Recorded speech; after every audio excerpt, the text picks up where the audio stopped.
this we pray. Amen. Amen. May we have a roll call, please? Present. Present. Present. Present. Present.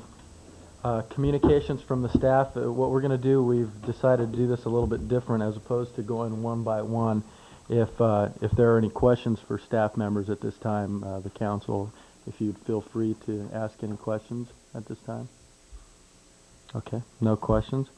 This item number 6, items from the public. These are non-agenda items. While the City Council welcomes and encourages participation in the meetings, it would be appreciated if you would limit your comments to 3 minutes so that everyone may be heard. Matters under the jurisdiction of the Council and not on the posted agenda may be addressed by the general public at this time. However, California law prohibits the Council from taking action on any matter which is not on the posted agenda unless it is determined to be an emergency by the City Council. Is there anybody with any non-agenda items? Okay. Items from the public. These are agenda items. Any member of the audience desiring to address the council on a matter on the agenda, please raise your hand or step forward to the podium at the time the item is announced by the mayor. In order that all interested parties have an opportunity to speak, any person addressing the council will be limited to a maximum of 3 minutes unless the mayor and the council grants a longer period of time. Are there any questions on the agenda items? Okay. Item number 7. This is the consent calendar. Item A is approval of warrants. B is approval of the minutes of the December 8th, 1998 regular meeting and the December 15th, 1998 special meeting. Also, resolution number 99, next number, resolution adopting the City of Newman's program income reuse plan.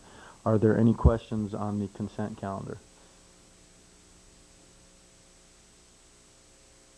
Having no questions, can we have some action on the consent calendar? I move approval of the consent calendar. I'll second that. We have a motion and a second. May we have a roll call, please? Yes. Yes. Yes. Yes. Yes. Motion passes 5-0. Item number 8, this is a public hearing. Item 8A, we're going to take first. This is actually a resolution. This is a resolution approving, authorizing, and directing execution of amended and restated joint exercise of powers agreement relating to the California Statewide Communities Development Authority. Cleve? Margaret will give this presentation.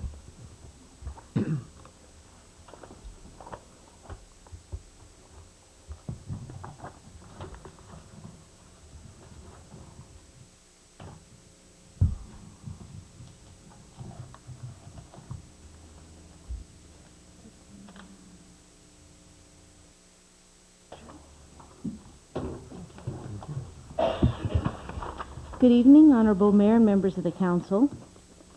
Before you this evening, you have 2 resolutions which are required in order us to proceed with our senior housing project. Specifically, these 2 resolutions, 1, allow the developer to participate in the California Statewide Communities Development Authority to obtain revenue bonds, and secondly, it gives the Council the opportunity to give official approval of issuing these bonds and of the project in general. These bonds will have no financial obligation to the city, but before these revenue bonds are issued, the Statewide California Communities Development Authority wants to be ensured that the community supports the project before they issue the bonds. Now, why are we using this funding source? Basically, developers who are in the business of making money find that affordable housing projects aren't necessarily the most profitable venture unless they're given other incentives. These type of incentives, such as the revenue bonds, is a non-traditional way to construct a project. When other sources of financing are used to build these units, the gap between the rent, the revenue of the project, and the cost of building the project and maintaining it gets smaller. And as that gap grows smaller, so does the rent, and the unit themselves become more affordable. The revenue bonds, when they're issued, must be for at least 50% of the project. And most of these revenue bonds will be paid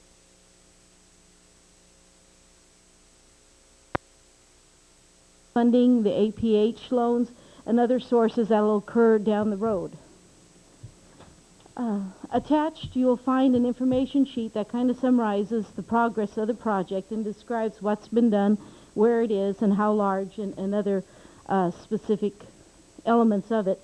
We've come a long way to date. We've been working on this for over 3 years. We've had two prior attempts to obtain funding, so this is our third time, and hopefully it's the charm. To date, we've acquired the site, which is pretty important. We've changed the zoning to comply with what's necessary to build a project at that location. The planner has gotten our housing element certified, which is critical for getting this sort of funding. We've had the AHP loan for $200,000 awarded. To date, we still need to get the most critical part is the home funds, which is a grant for $834,000, and we're expecting notification within 2 weeks if that's awarded to us or not. And then also these revenue bonds. I understand the competition for issuing the revenue bonds are quite fierce. Apparently there's been applications for over $4 billion. Only $1 billion is available. But a project of this sort, which is really aimed at helping a senior citizen low-income project, is ranked quite high. So if we get the home funds, it looks like the revenue bonds do have a good shot at getting funded. And then we're on our way, but construction isn't expected to be completed until October of 2000. A few things to keep in mind on the senior project in general is that the more funding we get for any outside funding we get for any project, whatever it may be, housing or streets, the less control the city has over the projects, especially if it's federal money. To get this type of funding, it puts a lot of restrictions on the project itself, down to the size of the units, the location, the design, and all these elements is out of our control. They are dictated by the place wherever the funding is coming from. Also, this will not be our project when it's completed. It's going to be taken over by a nonprofit partnership. They will have managers and administrators of the project. Our main purpose in this particular project is to get it off the ground and provide a means of obtaining the proper funding. And a lot of items that have been set out are still not firm. We have a long ways to go, and things can change each step of the way depending on what comes and what doesn't come through.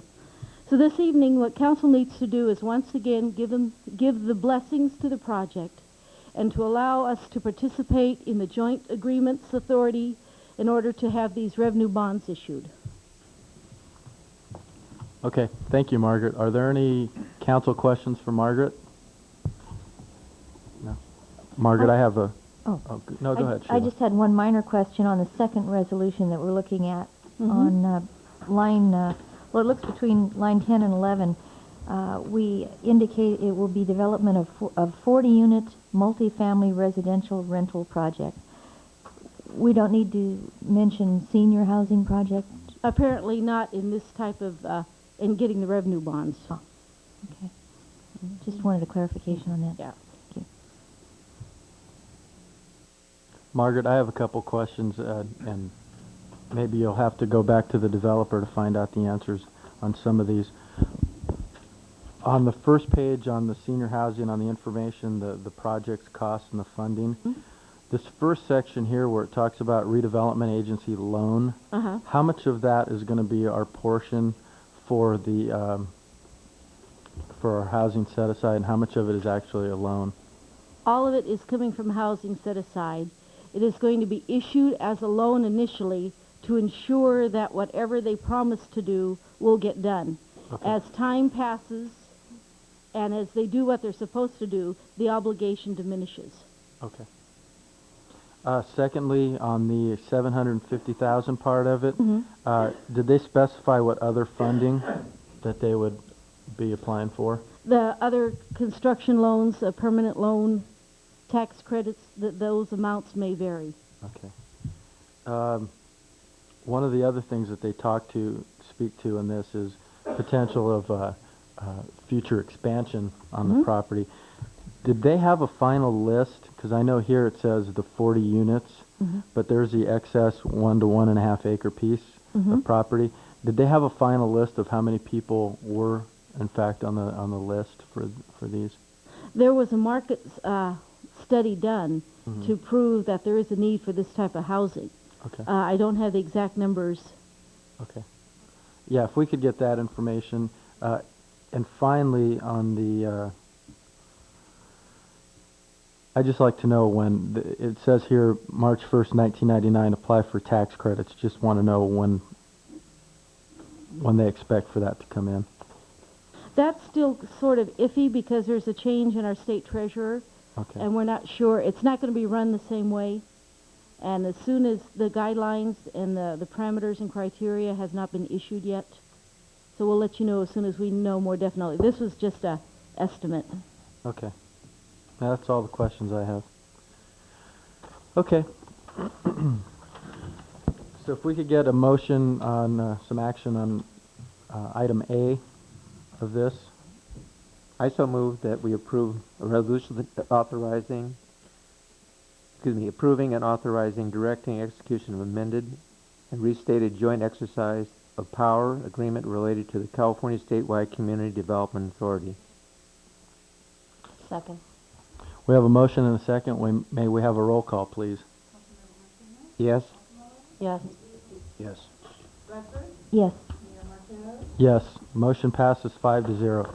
Item B, this is a public hearing, issuance by the California Statewide Communities Development Authority of multifamily housing revenue bonds to finance the acquisition, construction, and development of a 40-unit multifamily rental housing project located at 2030 Prince Road. Cleve? I don't think we have anything else to add. We basically explained the project. The matter would just be to open the public hearing and take any comments, Mayor. Okay. At this time, I'm going to open up the public hearing for any comments from the public. Is there any comments? Okay. Having no comments, I'm going to close the public hearing and bring it back to the council for any questions or how we would like to move forward on this. I move approval of resolution number 99, next number, a resolution of the City Council of the City of Newman approving the issuance of multifamily housing revenue bonds by the California Statewide Communities Development Authority. I'll second that. We have a motion and a second. May we have a roll call, please? Yes? Yes.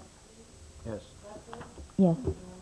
Yes. Motion passes 5-0. This is 8C, a resolution number 99 next to number, a resolution of the City Council of the City of Newman approving the issuance of multifamily housing revenue bonds by the California Statewide Communities Development Authority. That's what they just approved. Oh, okay. I'm sorry about that. There was no action Sorry on about B that. actually Okay. that needed to take place, Okay. so that's what was said. At this time, I'm going to ask that we adjourn for about 2 minutes so we can call the Newman Parks and Recreation Commission up here.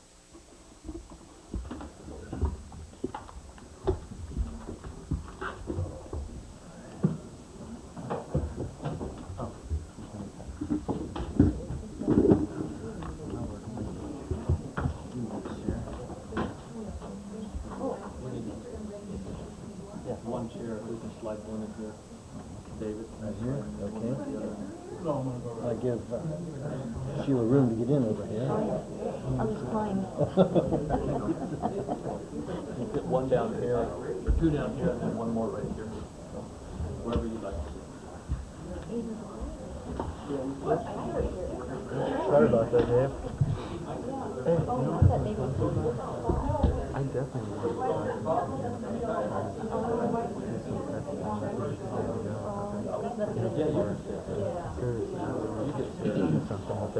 We want you up there. Got room to get in there? You get to stay up there and Huh? No thanks. It was a good exercise anyway. We got to sit down there and look at these people. So, nameplate record? Oh. What? The nameplate?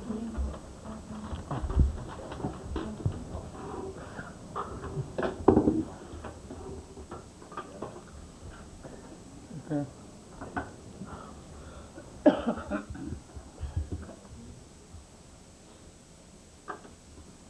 Being the attorney.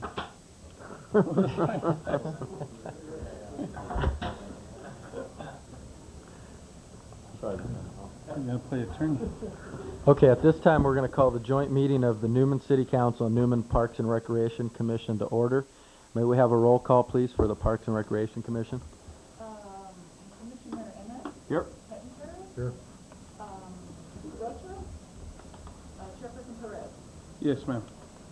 Okay. Item B, this is a review of parkland dedication requirements in relation to proposed annexations and confirm current policy. Cleve? Okay.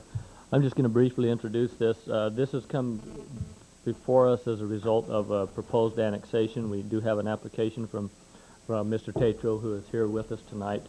And the issue has come up relating to parkland dedication and actually the proposed park site that is currently shown on our neighborhood plans and in our general plan in this area where we're looking at. So the issue came up, and we have discussed it a little bit with Mr. Tatro, and we wanted to bring it back to the council and the Parks and Recreation Commission, who actually approved these site plans and forwarded them, recommended them to the City Council.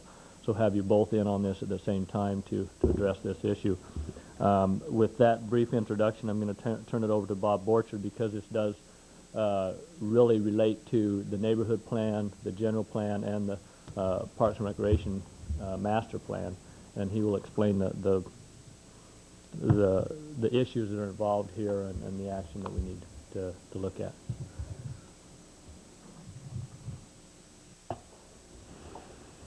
Good evening, ladies and gentlemen. As part of the development review process, we typically have a pre-application meeting with an applicant to go over his expectations and what our needs are with respect to a development proposal. In this situation, we have an annexation subdivision proposal on the south side of the community near Prince Road. This is a property that's near the Von Renner School, and is a property that is in a neighborhood planning area, and also in the general plan, with some very specific kinds of land use requirements. As part of the discussions with the developer, it came up that he questioned the need for some parkland that we had over there on our plans, the location of that parkland, and the overall policies with respect to which way we're going with our recreation program and our parkland efforts. In fairness to the developer and in fairness to the council, what we agreed to do was to bring the matter before the council to have it reviewed and see if the council had any direction with respect to amending the plans. Otherwise, our provisos are very clear. The mandates are for consistency. We have to see a map and a zoning proposal that reflects our plan.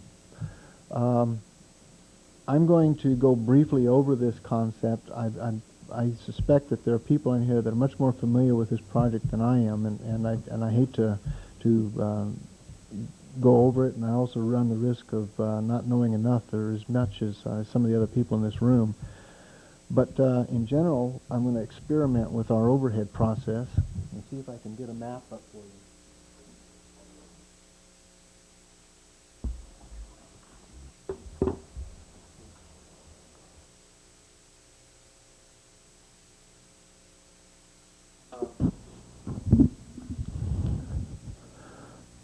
Of course, we have Highway 33.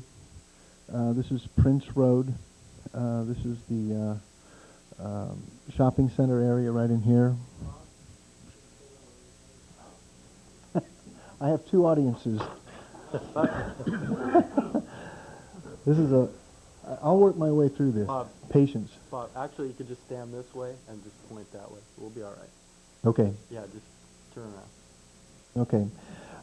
This is the project area specifically. It's a Walnut Grove at present. This is the Von Renner School site, and we're all familiar with the subdivision that surrounds that site area. This is the copy of the general plan, and the general plan shows this area right here as being the park site, with this area for low-density residential development. And that park site, Mr. Borchard, is how many acres? On the general plan, it's very difficult to pick that out, but I would say it looks like it's about a 10-acre site. Original part called for 5 acres. I'm sure that's what that is. Well, the general plan and the neighborhood plan aren't quite the same, but now we'll do it this way. How's that?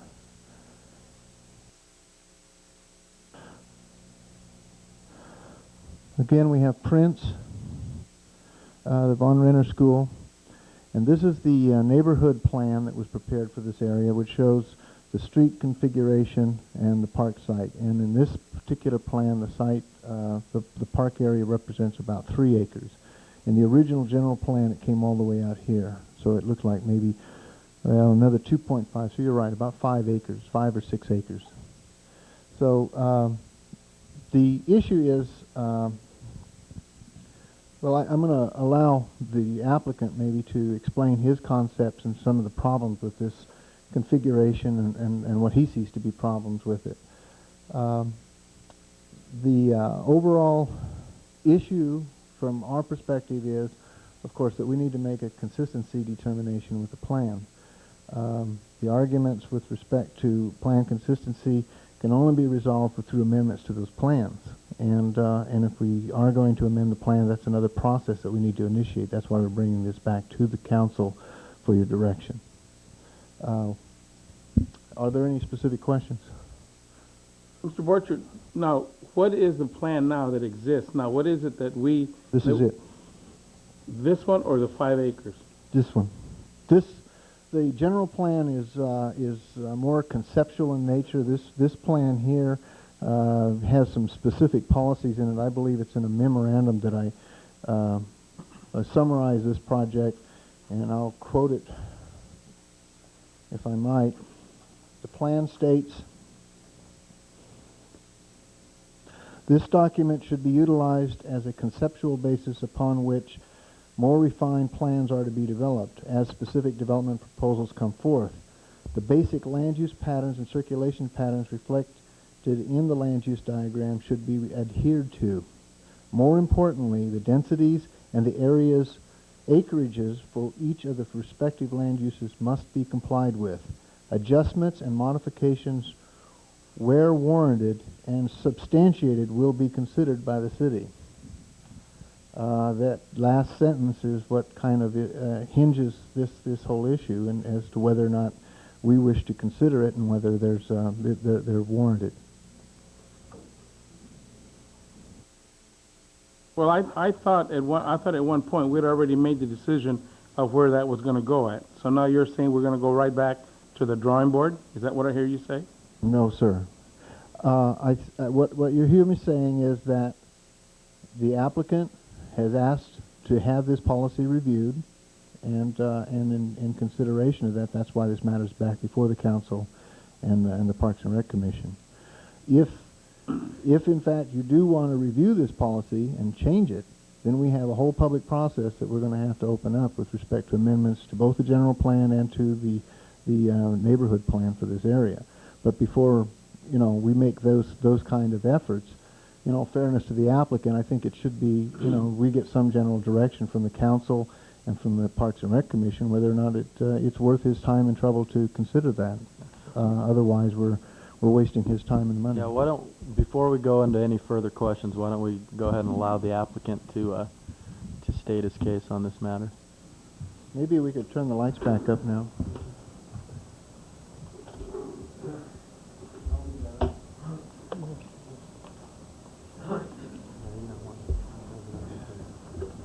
Well, good evening, and I want to thank you for some of the members of the Park and Rec Commission that were around when I had this discussion 4 years ago. Dave Tatro, Swan Construction and Development, 1335 Main Street, Newman. A couple of things have changed. One, we've had a council change. Two, the city has since acquired a 10-acre site for a regional park out by the new junior high school. That was not in existence at the time the general plan and the specific plans were adopted in 1992. In addition to that, it appears the city council and the school district are appearing to bury the hatchet and work together. And I hope in the future that in fact does happen, because it'll make your job, my job, and everybody else's a lot easier. That being said, there was an objection by the school district to use joint use of school facilities with the city on for parks. That's in the general plan, but that was a bone of contention that the school district has had when we were in front of you before, Mr. Perez, if you remember that. So, what has happened is we have produced, I don't know, 5 or 6 different layouts for this particular project. 3-acre site is what currently, which is what everyone has requested. That 3-acre site, to be blunt, creates a tremendous financial hardship on the 17 acres which we own. That's number one. But more importantly, the position that we have, and if any of you have been out there to look at this, I'll point out to you what my concern is. Okay, and can you stand on this side? That way the I'll do that. camera. I might add, if in fact, and the general plan calls for joint use facilities, there's 10.8 acres in the Von Renner school site. That is larger than what's needed or allowed under the state education guidelines for an elementary school. Since I've been in front of you, the school district has added some units that border my current Stonegate subdivision. I believe that's the County Department of Education. I'm not sure what that is, but that has created a head start. That has created some problems for me with my current homeowners in our Stonegate subdivision because of the closeness to rear property lines, etc. But that's a separate issue. Anyway, that sets about in this area right here. Okay? The majority of Von Renner's units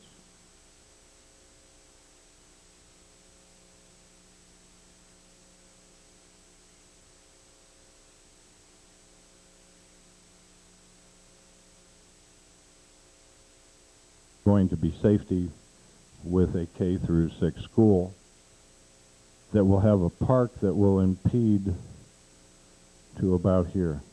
Roughly, I think this is Sandy Creek Drive. It would be the equivalent of about 3 or 4 house sites in.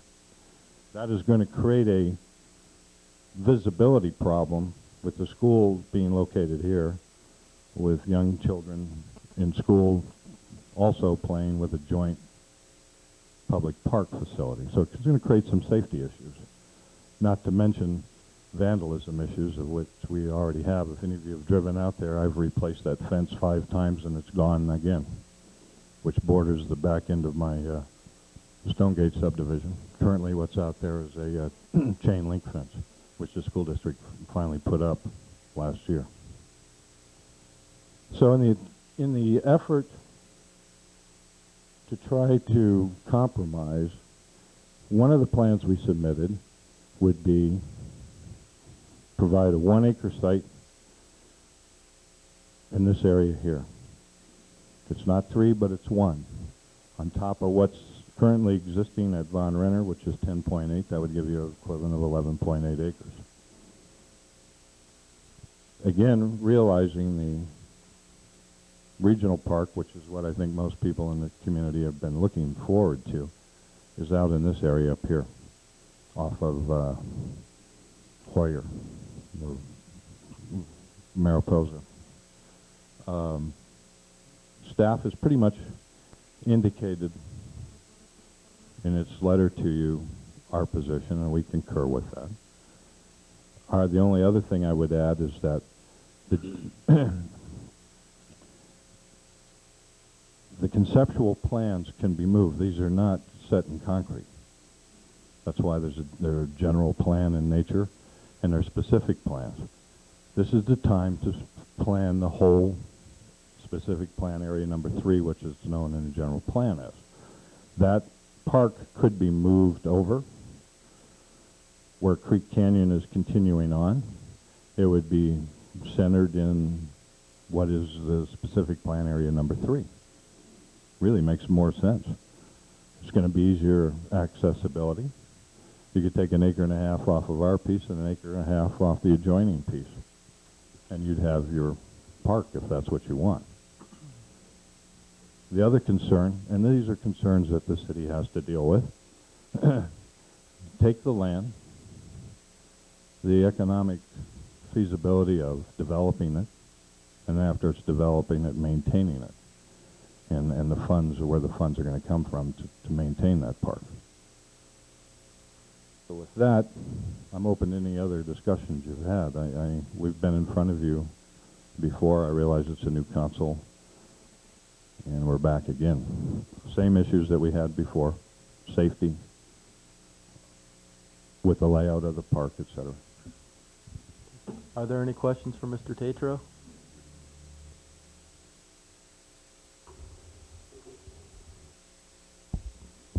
Are there any questions for our staff? Okay. Well, I, of course, wasn't here when the original plan was developed, but I'm assuming that the initial vision was for a neighborhood park within each small community, and the neighborhood park concept would basically be grass with some picnic tables and maybe some playground equipment. Is that what you're envisioning? Not tennis courts or a pool or... Right. Not at this time. If I could answer that, the term was passive and active. What caused the problem is, many of you can remember when the city developed the park on the east side of town out by Barrington. Lucas Ranch, Barrington. There was some concern that it was small and there was too much activity taking place. So during the general plan hearings, I stood up here and made the same pitch I'm making now, is there's active and passive parks, and you can't put baseball fields and that type of activity on a small park located in a neighborhood, because you're going to impugn the privacy of the homeowners living in that area. And again, that's a decision for the city, the active and passive issues. okay. Yeah, one of the things that maybe, and I'll just start the conversation off, is one of the concerns that I had with the entire 3 acres as I looked through the map and I looked through, the aerial map that we have, was being that Prince Road with the senior housing complex is going to be developed on that east side of Prince, plus you've got these 75 lots or so that's going to be developed there. The thing I'm afraid of is that we're going to have this bottleneck coming back on Upper Road. You're only going to have the one access out on Canyon Creek, and you'll have a narrow Prince Road, and then really a big east-west access route out, which is Sanchez, is in bad shape. But the thing I wanted to stay away from was making sure that we don't have bottlenecks up on Upper. That's why the reason I like the 1.1 acres was because it cuts off where Sandy Creek can be eventually be an access out, and then we could still do a joint use with the school district. But more importantly, and again, this would have to be what the Parks and Recreation Commission sees as their priority for Parkland. I would still like to see us collect some fees for our 10-acre park. The thing I don't want to see is have 3 acres here that's undeveloped, 10 acres over here that's undeveloped, and we're sitting on 13 acres of undeveloped property that we don't have the funds to start improving. And that's one of the things I'd like to hear, not only from the council but from the Recreation Commission, as far as what they would like to see developed, whether or not their priority is more with a 10-acre community park. We addressed that. The thing that we were looking at is that we had, at that time, we had somebody from here, from the Parks and Recreation, talk to the school, and so that we would be tied in with the school field. So we weren't talking per se baseball. We were talking soccer fields, where you could utilize it, and get away from this postage stamp. Because once you start putting in 1.5 acre parks, it takes more manpower to move that equipment to do it 1 acre here, 1.5 acres here, and you've got people moving all the way. So we came up with this park here where it would be 5, 6, 7 acres. Jeff, Originally, we stayed was here for supposed to hours be- going through this. we went through the same argument, the same presentation 3 years ago. Mr. Tatro wanted it to come down from 5 acres to 1 acre. We had a joint meeting with the Planning Commission, and we decided 3 acres would be sufficient. The people of Creek Canyon were promised a park when they moved in there. They haven't got it yet, and it was an issue at that time. There was even a big issue, and I'm glad you brought that up. There was an issue of the storm drain, offsetting some of the storm drain, where we would work that out so that we could utilize some of the storm drain where it would clean up the area. In other words, we're looking at a bigger site versus a postage stamp site. Also, that regional park isn't supposed to be replacing neighborhood parks. I mean, that's not what that's designed for. I mean, if you're just going to have these big parks on each corner of town, then you can't. I don't know if you've driven around some of these towns that obviously have more tax dollars than we do, but are doing it right. And I use Tracy as an example a lot. I mean, you drive around and they've got these little neighborhood parks all over town. I mean, it really makes it nice. Not these huge parks that people have to drive to get to all the time. And that's kind of what we were. Well, you're right, and unfortunately, we don't have the tax dollars. In Tracy's case, they're building, thousands of houses, and they're able to pick up park fees for all those houses, and we don't have that luxury of limitless park fees. And we're not.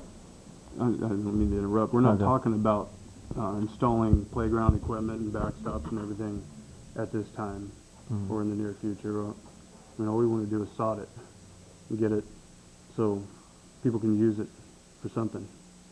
Have And basically- have a park in their neighborhood. Right, and And basically, like schools aren't meant to replace the parks either.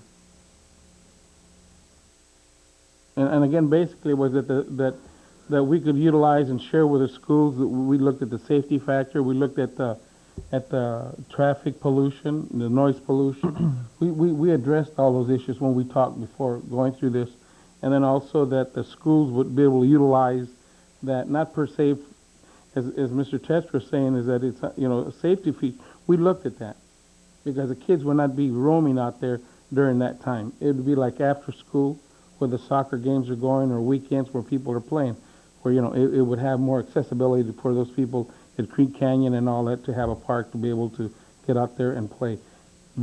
Plain grass with sprinkler system tying in with a school system, where it would all be taken care of, and it'd be very feasible. I had a question, maybe Mike, you can answer it. Von Renner, is there any soccer fields right now at Von Renner? They have some. We played down there, not during our league, Okay. but I mean, like after school, some of the guys practice down there. But basically your plan for the 3 acres was for just soccer fields? Is that was the Just general to plan? sod it, for right now, being they're talking dollars, where we would have a place where the guys could go play. They could either practice or I just wonder if anybody's done a configuration as far as No, we haven't what you can talked about actually any get kind on of the property. equipment or anything right, like that. right. We didn't have. At one point, we had a diagram where we were going to put baseball fields and this and that, and that didn't go over. That one not go over, and kind of the noise pollution. That was the 5 acre site. Right. And so we changed it. What I would be concerned about, Barrington Park is a nightmare as far as I'm concerned because just the way it was developed, it's just not Well, the see, and that's baseball diameter. right, and that's the mistakes that we didn't want. To have another acre and a half to be able to go over and service it to me is just. It won't work. That's exactly what's going to happen. General plan calls for joint use of parkland and school facility land. Okay? Okay. If you take the parkland portion of the 10.8 acres from what a an elementary school can be 5 to 7 acres. Okay? There's an excess of between 3 to 5 acres out there currently on the school site. I've been in front of the school board complaining about the activity that has taken place at the Von Renner site, and I beg to differ with you, Commissioner Perez. They do have soccer activity out there as soon as the weather permits until it stops raining. I've got fence boards that are moved and have been removed because of where the soccer fields and baseball So we're not supposed to have backtops. athletic activities in our wait, parks? Mr. Tetro, I said... I'm not saying that. No, All I'm telling you is that it's currently taking place there. I Now, understand, but what I'm saying... Let me finish for a minute, and all then right. I'll let you have your say. I've listened to you. All right. There's also the Quimby Act, which controls everybody, which is part of the Subdivision Map Act, which talks about parkland dedication in terms of the overall city general plan. When the general plan was approved, there was no 10-acre park. You have since acquired that 10-acre park. There's still, to my knowledge, and what I'm hearing here tonight from the Parks Commission, is that you guys don't want to deal with or don't want to include school sites as part of your park land for use as parks facilities. No, I said that school sites weren't to replace our park sites. Nobody's replacing it. They're used in conjunction. In conjunction. Okay. And we think, And and that's we've what- already approved 3 acres in conjunction with the school site, which That will would put a probably have 13 future development, bringing down the usage of that school site. I would doubt that. The school sites is maxed right now. You have, if you take a 3-acre site, you have the equivalent of 13, almost 14 acres of park. That's not a neighborhood park. That is not a neighborhood park under the definition of a neighborhood park. Dave, one question on that Von Renner property. Yes. Now you're talking about that acreage as being the entire site. How much of that is how much of that property that's adjacent to where we're talking about, this 3 acres or 1 acre or whatever, how much of that is that adjacent property of that? How many acres? Last house on Sandy Creek Drive, all the way out. Portables back in here. Right. This is current opening area. But that open space, the school district open space, how, right, It's open space with the exception of when the school district. right, how big is that? deal with the county. The How- rest of that is all open. How big is it? Let me guess, 5-acre ring. That doesn't sound, I don't know. I don't know how big that piece of property is, that's why I asked. Right.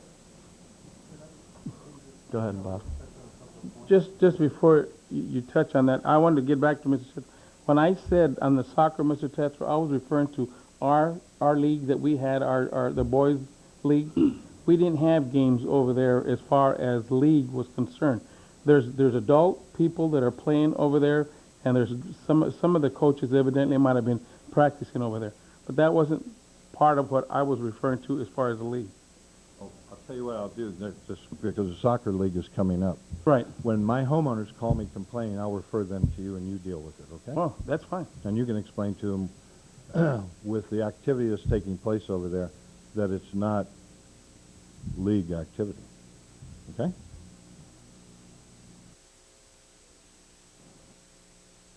Go ahead, Bob. Just maybe a couple of points of clarification that maybe needs to be part of this record, and it's in my staff report, and I'm not sure if the Parks and Rec Commissioners have my staff report. A neighborhood park facility in our general plan calls for 5 to 7 acres.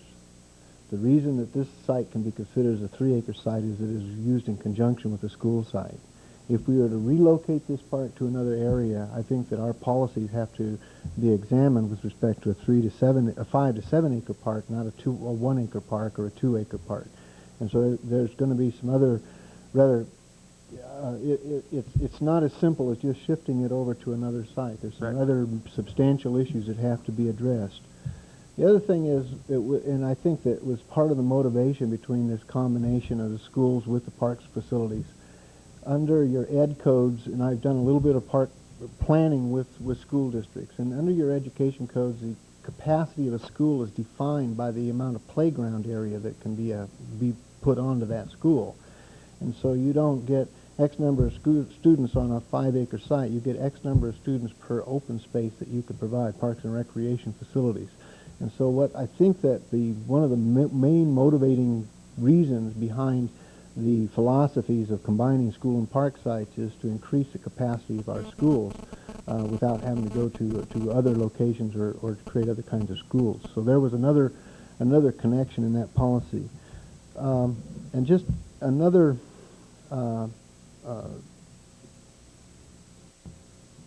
small issue that was brought up regarding the 10-acre site and how that worked out with respect to the Quimby Act and our general plan and its standards for parks lands. We had a 17-acre deficit in our park inventory. You'll find it on I guess, the next to last page of my staff report. I go through and enumerate the park lands. That 10-acre site made up for 10 of those 17 deficit acres that we have in our overall planning program. Those are community park facilities. They're looking at 10, 15-acre park sites. Those are very large park sites, and what we've done is bring ourselves closer into compliance with our general plan. At last count, I think we're 1 acre shy of our park dedication requirements, and of course, we try to keep that somewhat in balance with what's happening with population growth. So as people bring in subdivisions, some of them tend to be very intensive with respect to land dedication. Some of them are very intensive with respect to fee dedication.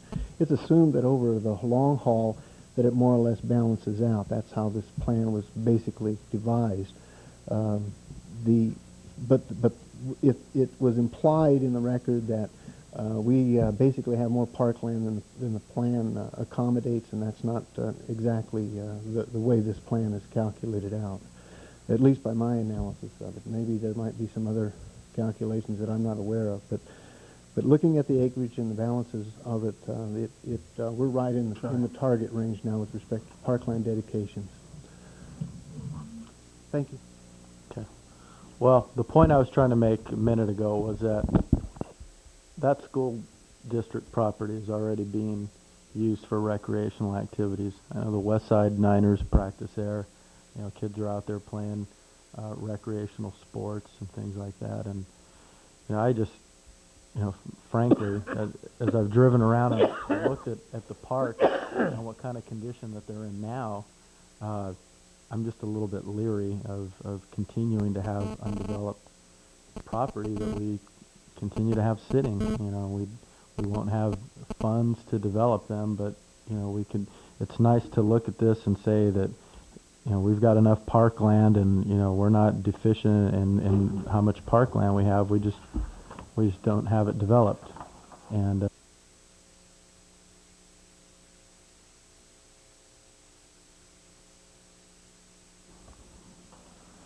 have these parks undeveloped, and you know, where we prioritize the funds to go. It's one thing to require the land that we get, but it's another thing to develop them and maintain them. So that's... Once you don't acquire that land, you're not going to get it back. I was just going to make a comment that once the land has been developed, it's almost no going back, and that's my feeling on it, is that I have, you know, a problem with even, you know, overdeveloping. So that's just my comment. Yeah, we addressed that, right, Jeff? Mm-hmm. So you're talking about, you're saying development. I mean, you know, our whole thing of developing was, like I say, is just sod it, put sprinklers up there, and some park benches, and you know, so that people could utilize it. That way, the high school or the grammar school or the school district could come in and they could mow it, and we could work out some kind of, you know, we have talked to them. I talked to Mr. Salinas the other day for about 45 minutes, you know, and you know, he said, anything we can do to help, you know, we're here to help. You know, even before, you know, when all this thing, people were talking about this and that. I mean, I was talking to the school district, and they were all for us having some kind of a joint deal where it would be close and we could tie the water lines, you know, and really work together. I mean, I have really never had somebody say, no, we don't want to do that. The school district didn't show any concerns about being a security issue. Not to us. Is this land what is on this land right now? It's just field at this point? It's an orchard, isn't it? It's an orchard. Just an orchard? Well, and again, if we get the 3 acres and we don't collect any fees, and I would just ask Margaret if there's any idea, Okay. you know, what, well, go ahead. If you recall, Mr. Tetro, would you come up, please, to the podium?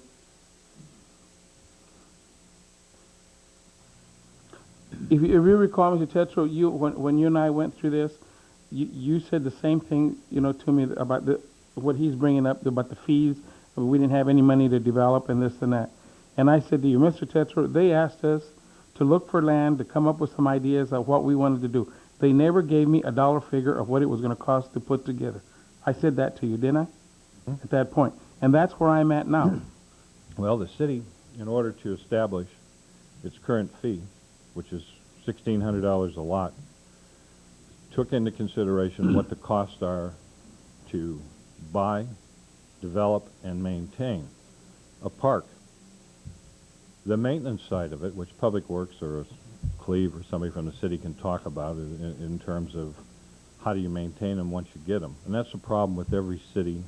Somebody mentioned Tracy, same problem. Unless you want to put Melrose in and be laying out some pretty heavy-duty fees.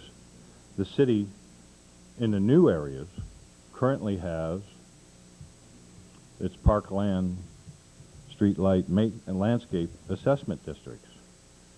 And I have a problem with that because of the issue of fairness. Why should a new homeowner, and a new homeowner is anybody that's bought a house since 1989 with the new subdivisions in this city, finance city parks? That's what would happen. It's the only way the city can collect the money to maintain it. You go back and you look at areas that have developed in this city since 1989, Lucas Ranch, developed over 275 lots with a 6,000 square foot tot lot. Mr. Ennis talks about Creek Canyon being promised a park with over 200 and some odd housing units out there. And the issue that I make no bones about it, the issue is that if you want 3 acres, or you're going to take 3 acres of land from us, what we had to pay for that land in 1989 is more than it's worth today. So one of two things happen. We either don't develop it and we set on it, you don't get a park, and I'm sitting on a very expensive walnut orchard. Or we come to the city under the Subdivision Map Act and say, okay, fine, you want 3 acres of land and you want the improvements for that street, curb, gutter, whatever. We put it in, but we're going to get fee credit. That fee credit will be more than what the park credit is. So the city's going to lose out again because it's going to have to credit us back out of community facility fees and whatever number of fees that is. That's a negotiation that would take place once we ever get to the tentative map. So the issue is, I don't have a problem with 3 acres. I don't have a problem with 5 or 7. I just don't think, you know, the whole, if you want the 5 or 7, then fine. Take the whole piece and buy it, and it's your piece. If you're going to ask me to dedicate that, you can't. All we have to do is go to larger lots and stay at 50 lots or under, and you can't extract fees or land from us under the Quimby Act. And believe me, that makes what I'm looking at on 3 acres, after talking with the engineer today, that makes a hell of a lot of sense to us, for both the city as well as myself, in terms of a marketed product. If they want to remove it, and you want to move a park, put a 5-acre park or a 7-acre park in Neighborhood Plan 3, my position is that the general plan documents and the neighborhood-specific plans are conceptual in nature. What triggers those neighborhood plans becoming concrete is what I'm doing here tonight, is we triggered this whole mechanism with an annexation request or a map request. Since we put that request in October, or actually September is when we paid the fees and made the application, the city, rightfully so, and I think staff should be commended for doing what they did, they said, hey, that whole area, let's annex the whole thing in. That's currently what's going on, not just my 17 acres. I believe there's 84, 85 acres out there that would entail the whole neighborhood plan 3 area. So you've got that whole area to look at. You can move the park around. I mean, just because it's on a piece of paper doesn't mean that's where it has to go. The issue, and the reason why that's setting there is because the general plan talks about joint use facilities with school districts and the park where possible. It's not concrete that you have to do it that way. Now, the other side of the coin is and I've been promoting from day one. I did this during the general plan hearing. It fell on deaf ears. I may do it again, but since I have the microphone, I'll tell you. We're dealing with detention basins, or will be dealing with detention basins all over this community. There's currently one at Von Renner, out in Creek Canyon, that could be, an ugly gate could be taken down, and that could be landscaped. You could put a basketball hoop in there. That would provide a passive park for the people in Creek Canyon. What was promised them? I don't know. I wasn't here when that happened. You know, I have none of us were. None of you guys were sitting in the election area. So I mean, there could. That's. I'm guessing that area out there is probably 18,000 square feet. That's bigger than what's currently serves Lucas Ranch. That's 3 times the size of what's in Lucas Ranch.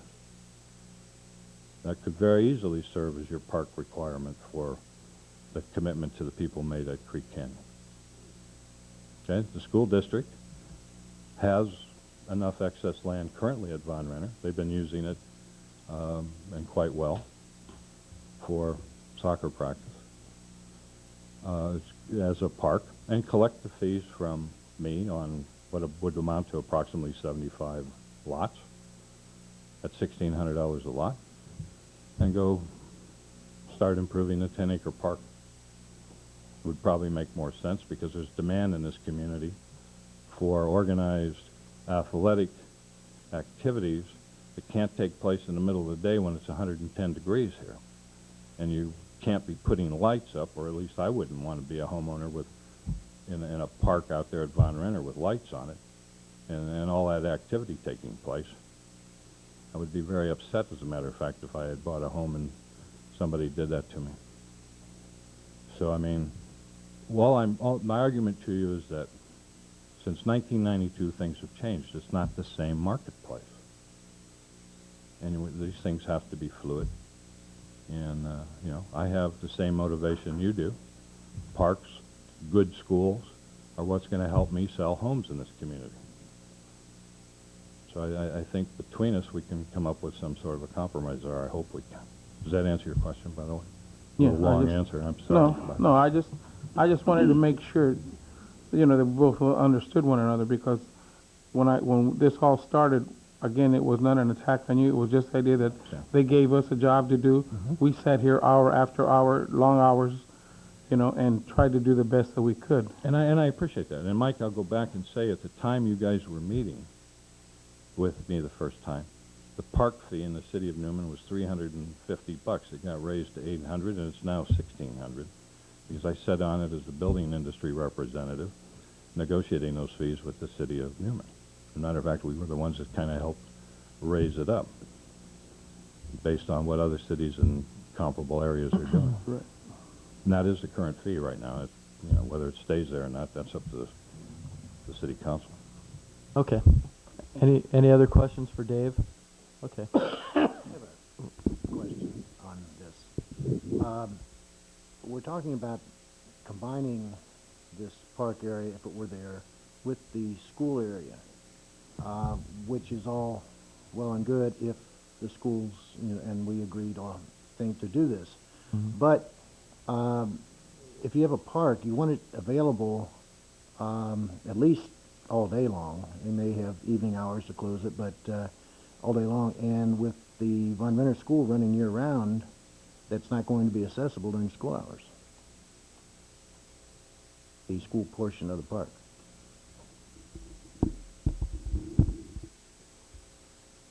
Any other comments or questions? Okay. Well, Just just a quick comment. To me, when I envision what the folks in that subdivision might want, I try to think of what I would want living in a subdivision for a neighborhood park. And I think what I'd be looking at for a neighborhood park would be a place where I can walk my kids over They can play in the playground, we can kick the ball around or whatever. But what I wouldn't want is a lot of traffic coming in every Saturday morning to my subdivision because of organized games. I envision a neighborhood park being something that the folks in that neighborhood can walk to and enjoy. Have other places in town for the organized games. That's just my comment. Let me just add something to what Councilmember Reed had said. Would that, even if we did 3 acres on that or 2 acres or whatever we did, would that would, in a sense, still hold true to what you said, whether you said 3 acres, if it was adjacent to that property? Yeah. Yeah, there would be some logistics that would have to be worked out between the school and the city as far as how we control the traffic. One of the issues that brings up one of the issues, though, for instance, for those people in any subdivision, for example, because we have year-round school also, some of the kids are out of school at any given time, and therefore, if there were a park facility there that is, and how we work out logistics of, they don't go on the school site during that time, but if there is a park facility there, it would allow an area for kids in that subdivision to go to where they can't go to the school property when school is in session. The other point that I want to make is that in relation to funds that are available, the question I think that this really comes down to is what I presented in my staff report. Do we want to collect funds for the 10-acre park and basically forego the park in this area, or do we want to develop this park? And it may, and I'll be honest with you, it may delay slightly when we could pursue developing the 10-acre park if we use some of the funds or don't collect the funds for this one. I would point out, however, that the argument that we don't have any funds, we do have some funds for park facilities, and Margaret, correct me if I'm wrong, but she just showed me we have approximately $160,000 currently in our park facility fund. In addition to that, the redevelopment bond, which was issued last December, or a year ago December, also identified approximately $200,000 for park improvements. So there are funds that are available to develop parks. Probably for the 10-acre park, depending on the type of facilities we go into, we're still not talking about enough to do that. But there are some funds available, and those monies that we're looking at do not include any of the new subdivisions if they come in addition to this one that might bring additional funds into that. So. Well, Margaret, if you could refresh my memory on it, what was the Barrington Park? That was quite pricey. Wasn't that in excess of a couple $100,000 to develop? That's probably about right. Yeah. Okay. Yeah. That. Okay. Okay. Okay. Well, when we bring it back right now and finally decide what we're going to do, the thing that I continually go back to, I want to make sure that my answer, my question is answered, is that I just want to make sure that when this subdivision's developed, that we're not going to have enough access roads going out to Prince, and we're going to end up bottlenecking Upper Road, because not only do we have the 237 lots there, but we're also going to have 75 lots there. So we're going to end up having people, coming up there. There's going to be one access out, but then you're going to have all this traffic going through up on Sandy Creek, going through Upper Road. That's my concern. And like I said, plus we're going to have the 40-unit senior housing complex on Prince.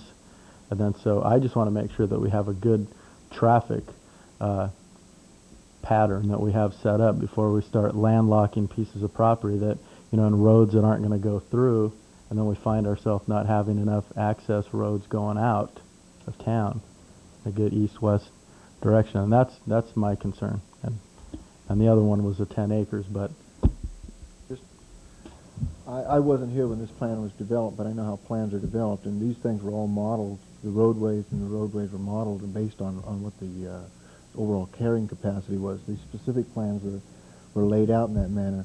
One of the things that happens with subdivisions residential subdivisions is that you try to limit the number of through streets to calm traffic. That is, create dead-end streets and loops and cul-de-sacs and things like that to restrict that and limit that access so people don't use it as thoroughfares. Well, but the thing you could So- do on that, though, when you but- draw the maps, you could jog them, the road, so they're not straight through thoroughfares. I mean, we have, But what I'm saying Right. is that the plan was laid out with that in mind for the overall circulation of that area, at the same time trying to restrict, some of that crosstown traffic and put that cross traffic onto the arterial system. It's one of the arterial.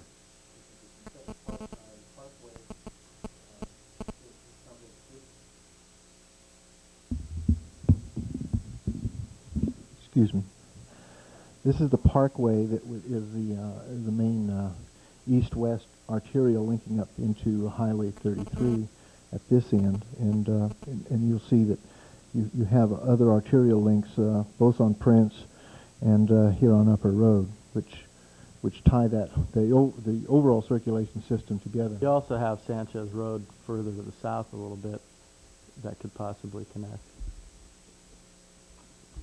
Just, that's all I'm saying.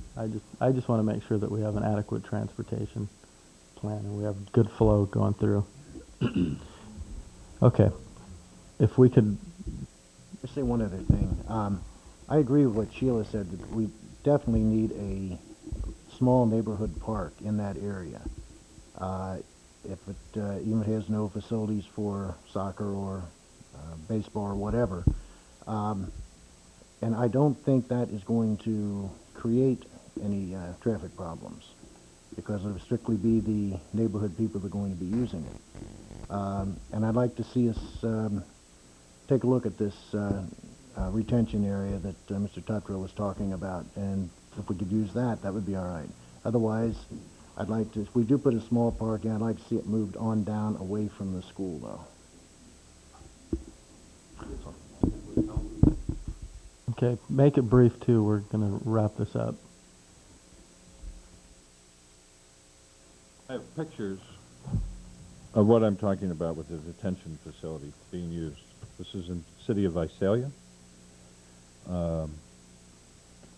And I'll pass them around. You can take a look at them. This is how I strongly suggest the city, particularly the Parks Commission and the city, look at the joint use of detention basins. The other thing I would like to talk about for just briefly is if we need to move a park, what would make the best sense for a neighborhood park.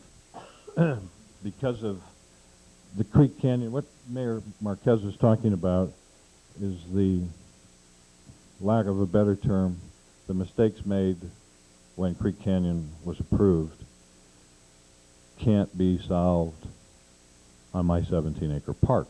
I mean, on my 17-acre piece of property. What's going to happen is there'll be a straight shot. Right now, there is no way out of Creek Canyon to downtown Newman without coming out Upper Road, coming down and turning to Hoyer and coming in that way. No way to get to the shopping center on a direct access. Once we develop our 17.7 acres, Creek Canyon, which is a long, straight freeway, all you have to do is ask people that live on Creek Canyon about the traffic and their concerns for their kids, is going to continue on to Prince Road. This will be a freeway unless we're allowed to bend their streets. And we've done that. I mean, we've been working with the previous city engineer, and we'll be dealing with whoever we're going to have to deal with in the future. But what makes sense would be in this area. This is medium density, which is higher density than single family.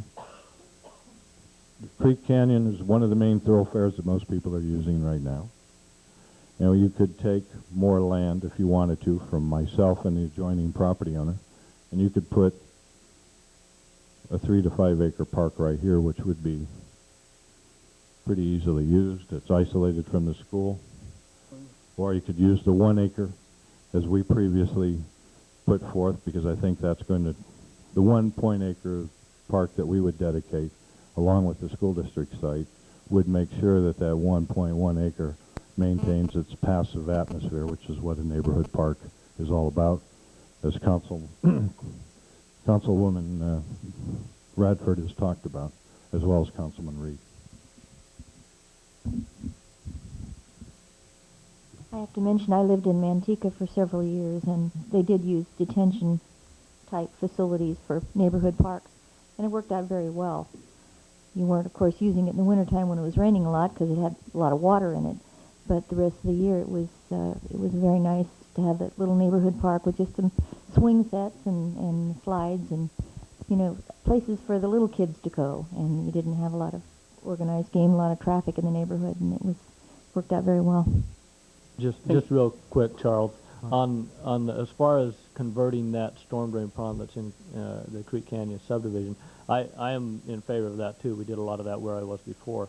The only thing I would contend is that it's too small. If we want to do something with that, we need to add some parkland or an additional storm drain facility that might be required for this new subdivision. As it is, maintenance-wise and the type of facilities that might be able to go there, it is too small to make it feasible. I'm not sure how big that is. It's not even an acre. No. Yeah. Where is that on the map, Keith, you know? Right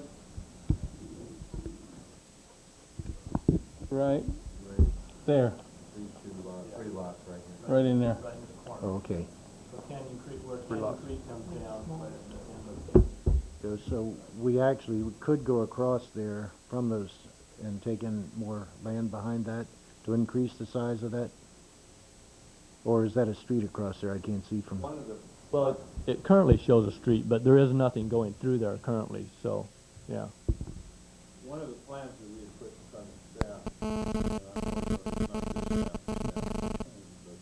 one of the plans that we had utilized those lots. I think there's 3 lots or so. And we swung Creek Canyon in this way. Yeah, they're right here. We put a curve into Creek Canyon and brought it out to try to slow the traffic down. That left an acre and a half right here. And all our streets, the rest of our subdivision layout, had nobody backing on to Creek Canyon or any houses facing Creek Canyon as it currently does, because that is going to be a busy thoroughfare. So what you had were side yards along Creek Canyon. And then we had a 1 acre, it was 1 to 1.5 acres that were sitting there. The intent being at the time was if the city wanted more land for a park, they could grab it from the property owners adjacent to us. But we provided at least a 1.5, I think it was 1.5 acres. I'm pretty sure that's what it was. And with the intent of using the detention basin. Now, on the subject of detention basins, we would have to provide one. And we were looking at that. Detention basins are a problem for the city as well because lift stations have to be fixed, etc. So any kind of joint use with them makes a lot of sense. However, since the staff is doing a major annexation in Neighborhood Plan 3, I'm assuming we'll also be dealing with the flood control problems that your 40-unit senior housing project's going to have to deal with. My subdivision with whatever number of lots we wind up with, and anybody else that's out there with some other maps that are being currently processed in that Neighborhood Plan 3 area. So we're going to have to deal with a detention basin for that whole area. And it's probably going to have to be somewhere down in the Highway 33 area because water doesn't necessarily run uphill. Okay, thank you, Dave. Can we finalize this, and if we're going to have any direction, Commissioner Hettinger, do you have any comments or questions on this? We definitely need to have some kind of a park site out there. You know, if we can work something out, I don't have a problem with that. Okay. Same arguments, same threats we had 3 years ago, and I stand by our original recommendation. Yeah, there's been so much put into this, it's just like reinventing the wheel. You know, we've talked to the school district, we've talked to all these people, and that site there, you know, where it would be utilized and get the most out of it instead of the postage stamp deal, you know, and all the other, the funding, the assessments, and all this and that the city manager, you know, they'll have to work those out. You know, it's not, we don't know all the ruling of what to do this or do that. You know, that was done by staff. All we recommended was that we get that so that we could tie in and have that, you know, have enough acreage out there to be able to do something at a future time and not being able to say, we've only got an acre and a half, we can't do anything here. But if we had 5 acres, we could do something. Mm-hmm. You can't go back, just like you said earlier. Once it's developed or done, you can't come back and knock it down and start all over again. That's where we were at. To make a difference, that I need to remind the Parks and Rec Commission on, if you don't mind, we were not dealing with year-round schools. That is a problem that we have today. Gentlemen, that was never in the discussion in 1992 when we were in front of you. Okay, thanks, Dave. Council members?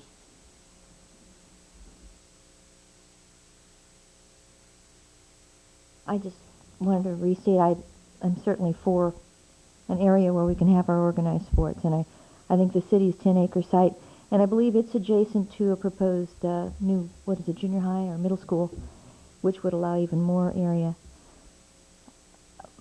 I would like to see neighborhood parks be neighborhood parks. Right. Not parks where you've got organized sports that come in on every weekend and the neighborhood can't use them. But I would like to see us focus on our 10-acre site and put our emphasis for organized sports in that area. Two different things. You know, you have to have your neighborhood parks so that people can go utilize them, you know, and if you look at our schedules, unless I'm wrong, but we're not having per se organized functions over there in that area, other than at Barrington and over here at the library field. Bigger parks. You know, if they're used for practicing, just like they use YOLO, like they use, you know, places where people can go out and spread out. I don't disagree that we need a large area so we can have those organized sports. I'd like to say I'm in agreement with Sheila. I think that neighborhood parks are something that need to not be overrun with the organizing. But I do see a real strong need to have areas and parks where the organized, sports can come in, because, you know, I'd rather see the parks being overutilized than have these kids out doing a lot worse things. And that's another issue that, you know, we're talking about too, here and there, about having some things for the youth to do that will, you know, keep them focused on, you know, healthy, good things rather than, you know, what can I do with all this time I have on my hands that would be destructive. So, but I do think that there does need to be neighborhood parks, and at the same time, I think we also need to look at the issue of having places for the organized sports, you know, almost year-round, really, because our weather generally tends to be pretty good here, with the exception of these past 2 or 3 years. So, those are my comments. Bob? Go. You know, it seems like for Sheila, you're talking about a park, and I'm wondering what type of use it would be used for, and then the recreational park. So we're talking two different things here. And I believe that parks are important because it gives us open space in our town, and I know I live very close to Densmore Park, and I like the feeling of that openness. And I think you start crowding everything, all houses, and there's no open space, and it just doesn't make for a good community. So we definitely need neighborhood parks. Mm-hmm. Okay. Oh, you know, one of the things that I'd like to see us do, and you know, obviously I knew we wouldn't be able to solve this all in one meeting, but there's a couple of issues that I'd like to see the staff look at and bring back to us, and I'd like to see us schedule another meeting with the Parks and Recreation Commission. The couple of issues are, I want to see us look at a couple of options. is the 1.1 acre site. Want to look at that with the 10 acre site, and I just want to see us maybe cost that out in addition with the 3 acre site and with the detention basin, because I hear some mixed things here. On one side I hear that, you know, with the situation with the school, and because it's year round and it's, you know, when they're supposed to be there and when they're not supposed to be there. But I also hear we want to maximize that property. Plus I'm also hearing on this, with this detention basin, converting that as these pictures showed, in addition with these couple of lots. But what I want to see us do is, because ultimately whatever we decide, we're going to need to know how much money we have, and you know, we're not going to build anything unless we don't have the money to do it. So if we could figure out how much we're going to collect in fees in addition to what we currently have in our park fund, and see what's available, you know, let's see what we can do with this 10 acres, with this 1.1 or this 3, or however that's going to work out, and just bring it back to us. And you know, ultimately the only options that we could explore are the ones that, you know, that we have the money to. And you know, we could sit here all night and say we need 3 acres or 10 acres or 20, but if we don't have the money to do anything with it, then they're pretty useless. So could I just interject one little point? The reason we brought this to the council and to the commission is that we have plans that were duly adopted, which we have to make bylaws consistency determinations about. And if we're going to abandon those plans, we have to start making some amendments. And that's what this whole discussion is about, whether or not to start looking at amending those plans to reflect some changes in attitude or philosophies in terms of parks, not only the park size, its location, the facilities, that sort of thing, or whether to keep the standards that we have in place. Well, I think what I'm that's really asking, what the though, discussion is about here. I'm not. So I think that's what the Recreation Commission is trying to do here too, is to try to keep the city from abandoning those plans. And I think we've been pretty consistent with that all along. Well, I don't want to characterize it as abandoning. If we're going to make some amendments, that's a process that we need to initiate. That's a clear direction to staff to start initiating some processes to start making those amendments to those plans so that we can legally make the consistency determinations that we need to make. It's not a floating crap game in terms of where these parks are located or the number of acres that we can throw out there. There's some reasonable parameters that we can look at, and we can make some justifications. I mean, they've already made some justifications and adjustments between a 5 and 7 acre park down to a 3 acre park because it's combined with the school facility, and we've got some policies to back that up. Now, if we take that 3 acre park and locate it someplace else, it's no longer consistent with that plan, and there's no rhyme or reason that I can make a legal argument for you to make a sustainable commitment in terms of approving a map. So that means we have to make some adjustments in our plan. So what I'm asking is that we take a look at those policies, if that's what we want to do, and start looking at making amendments. And that's a completely different process. We're probably looking at the minimum of 6 to 8 months, and it could be a year from now before we can wind our way through these public processes. But we need to initiate that process with the direction from the council.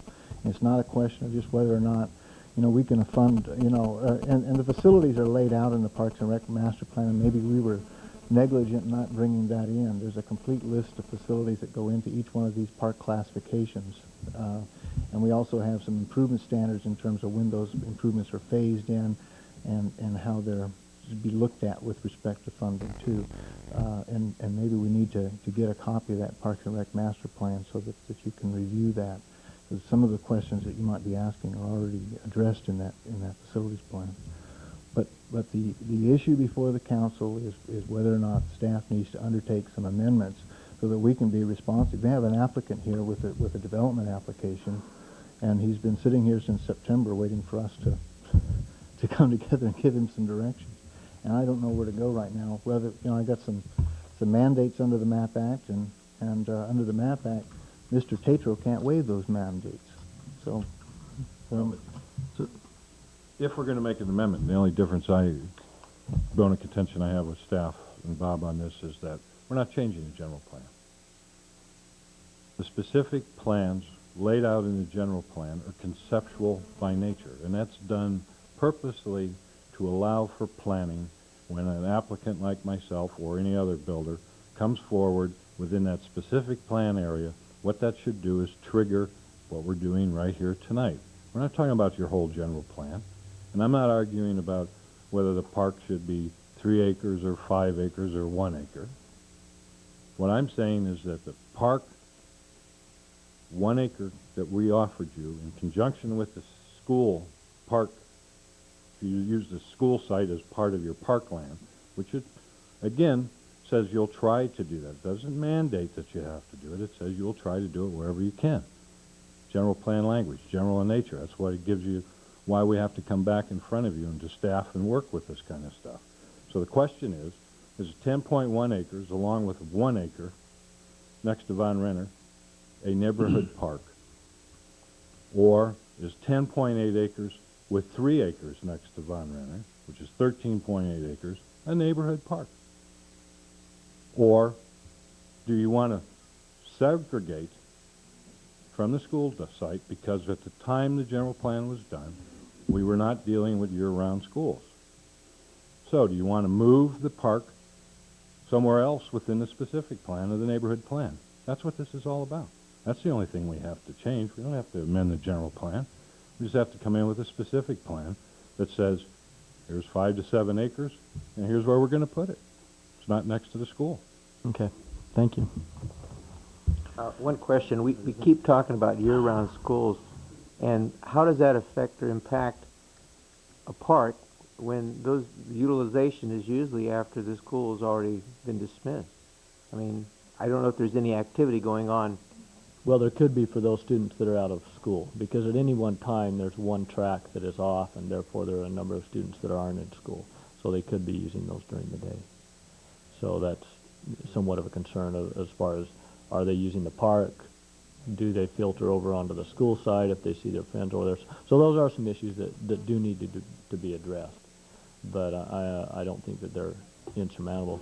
I think if what I'm hearing from Charles, and if the rest of the council and the commission agrees, I think what staff's direction would be is to go back and take the information we've had tonight in relation to the 1 acre park, the 3 acre park, lay out some scenarios in relation to all of those, and give council and the commission the pros and cons of each one, and let you then make the decision you need to make. I can bring back funding costs of what potential costs are to develop different features in each park site, the funding that is available, and then also with each one, as Mr. Borges has pointed out, if certain things are done, what potential amendments might need to take place to certain plans that we have.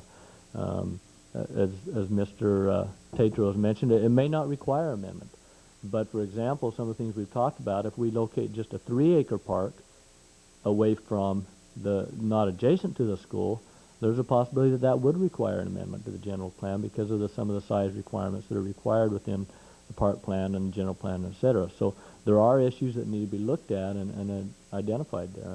And if it's council's direction that they want to look at some more options, other than the current plan that is in place, to propose the 3 acre park adjacent to the school site, then staff can take this information and give you some pros and cons for each site, costs, etc., to review at a future meeting. And I would just say, and for the benefit of all of us up here, that we could be handed these options of what's available, what we can and cannot do. If we want to do this or this, here's how we're going to fund it, here's what it's going to look like, and we could choose there. That way we could at least pick and choose what we want and what we feel is in the best interest for what our park situation is. So I just, if we have the options in front of us, I just think we would be better served to do that.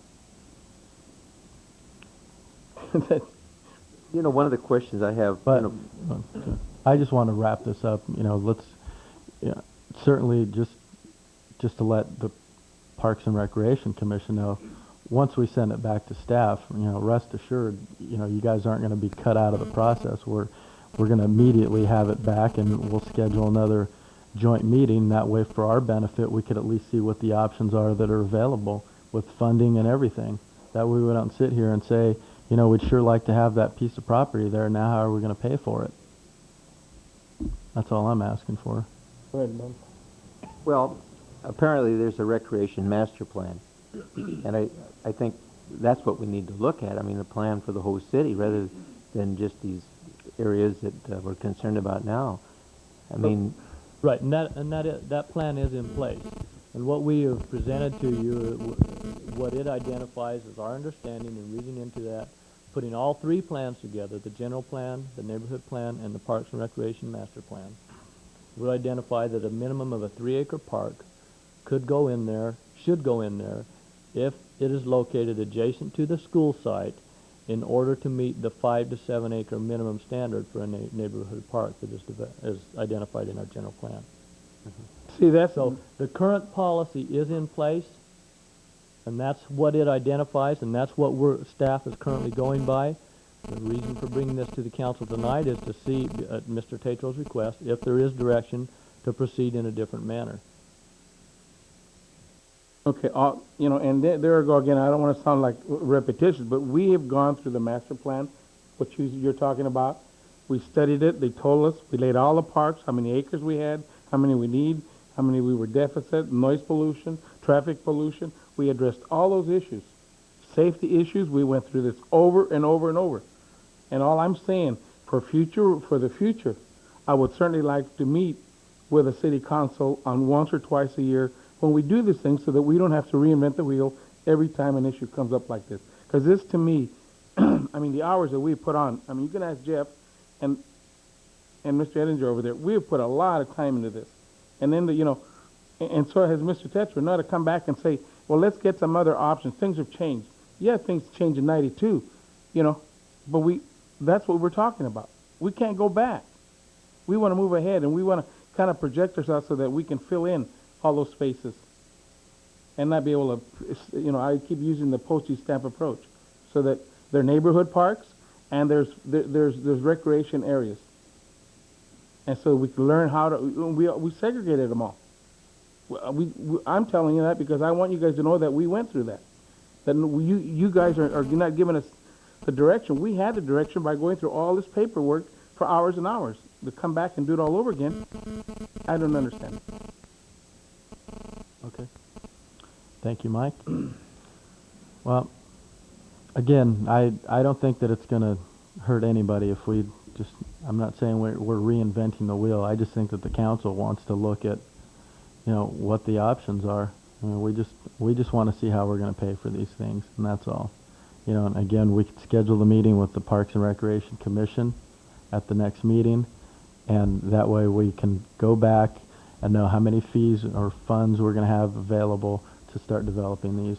And it may be that we do develop the 3 acres or not. I don't know. But we'll see what we have available. And I would hope that the Parks and Recreation Commission would be willing to meet with us when we schedule this, and I would hope that we would schedule this immediately.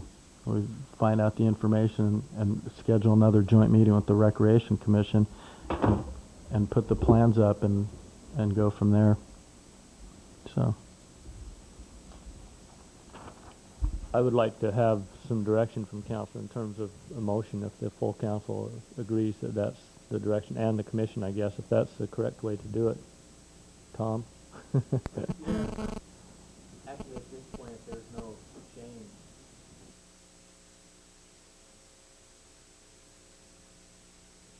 Well, that's what I wanted to get, is that that's a consensus from the council that they want us to go back and review these options. So. do we need an actual Well, motion? just something, is that the consensus there a of the consensus council from then the to council? go back and Okay. I would agree review with those that. issues? Okay. Before we move on to adjourn the Recreation Commission, I do want to emphasize that when we do schedule our next meeting, which I'd like to have it back as soon as possible, that we do reschedule another joint meeting with the Parks and Recreation Commission, and we do have available drawings or slides or something up there. That way we can choose from. That way we're not, you know, going through this without any thorough information. I just like to be as thorough as possible. That way we don't have to go through this again. All right. Okay. And I want to thank the Parks and Recreation Commission with meeting with us, and we'll schedule another joint meeting. Can you, Commission? You have a motion to adjourn our Parks and Recreation? Yeah, motion to adjourn. Parks and Rec meeting. Motion second. We'll adjourn Parks and Recreation. Thank you, City Council. Be glad to come back. Thank you.